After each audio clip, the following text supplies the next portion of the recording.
Tell how the angels in chorus sang as they welcomed his birth.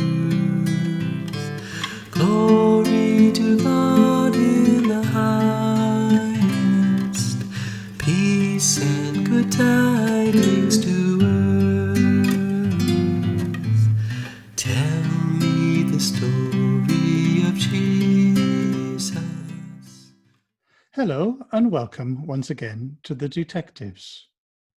Today we're going to look at case number 3, which is called Don't Come to My House.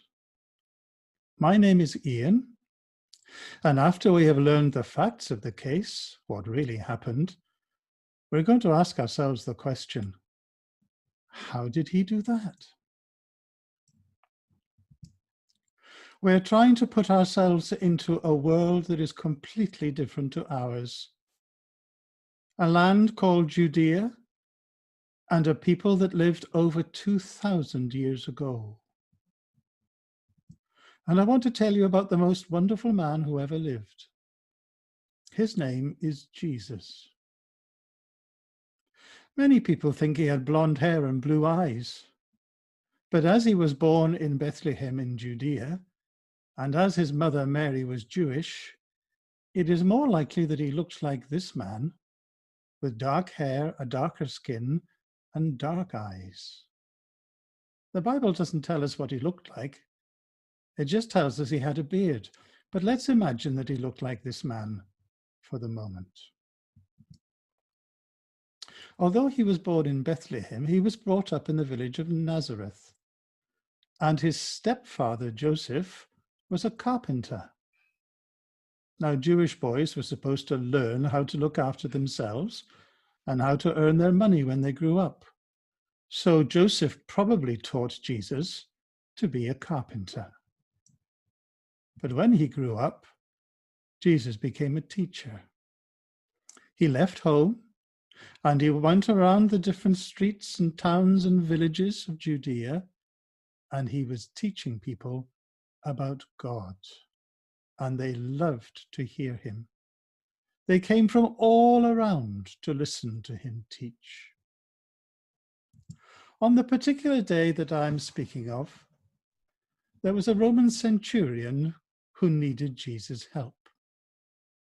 Now, Jewish people in those days did not like Roman centurions. Roman centurions belonged to the army and could often be very unkind and very cruel, but this man was kind. And his servant was sick. And the centurion thought to himself, "What can I do? How can I make this good servant of mine better?" And then he heard that this Jesus of Nazareth was in town. So he decided to send a message to him.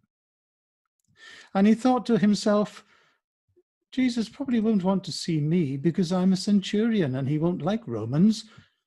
So I will send some messengers from the chief people in my town, Jewish people, who know me. They will go and they will ask Jesus for help. So they came to Jesus and they said to Jesus, "There's a Roman centurion in town. His servant is very sick. He's not like other centurions, you know. He's very kind. He gave us money to build a synagogue, a place where we can read the Bible. And he's such a good man that we would like you to go to his house and heal his servant." Jesus said, "Okay, I will come down to his house." But then suddenly the message changes. This man says to the messenger, "There's another message from the centurion." He says this, "Don't come to my house. I live in such a poor house that all you have to do is speak the word and my servant will be healed." And Jesus said, "I am amazed. Even my own people, the Jews, don't believe in me like this man does, and he's not Jewish. He has got more faith than anybody else I know. He doesn't just think that I could heal with a touch. And Jesus healed a deaf man with a touch and made him hear. And he healed a blind man with a touch and he made him see. But now this centurion says, don't come to my house, just say, be better, and I believe my servant will be better. Jesus said, what tremendous faith this man has. Now go back to the house. You will find that his servant is already better. And they went down to the house. And Jesus says, I have spoken the word. He is well. And what happened? Do you really think that just by speaking the word, Jesus could make somebody better when he didn't touch them, he didn't see them, he didn't hear them, and they lived a long way away from where he was standing? Well, I do. And I know the centurion did. That's why he said to Jesus, don't come to my house. I'm not worthy for you to come into my house. Just speak the word. And when they got back to the house, the servant was getting out of bed. He sat up. He decided to get up. He put his legs over the side and was ready to go to work. And the people said to themselves, how did he do that? How did Jesus manage to make somebody better when he wasn't anywhere near him and gave him no medicine and didn't touch him with a magic hand or anything? How did he do that? And this is where the secret that Jesus had comes in. Jesus was able to do this because Jesus is God. And God can do anything. Yes, I know he looked like a man because he was a man. He was a Jewish man. But he was also God. And God can do anything just by a word. The Bible tells us that in the beginning, God created this world of ours just by saying the word. And it happened. And here Jesus said, be better, about a man who was far away from him, and he was well. How did he do that? He did it because he is God. I believe Jesus is God.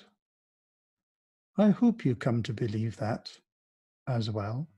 Fasting alone in the desert, tell of the days that are past, how for our sins he was tempted, yet was triumphant at last. Tell of the years of his labor, tell of the sorrow he bore. He was despised and afflicted, homeless, rejected, and poor.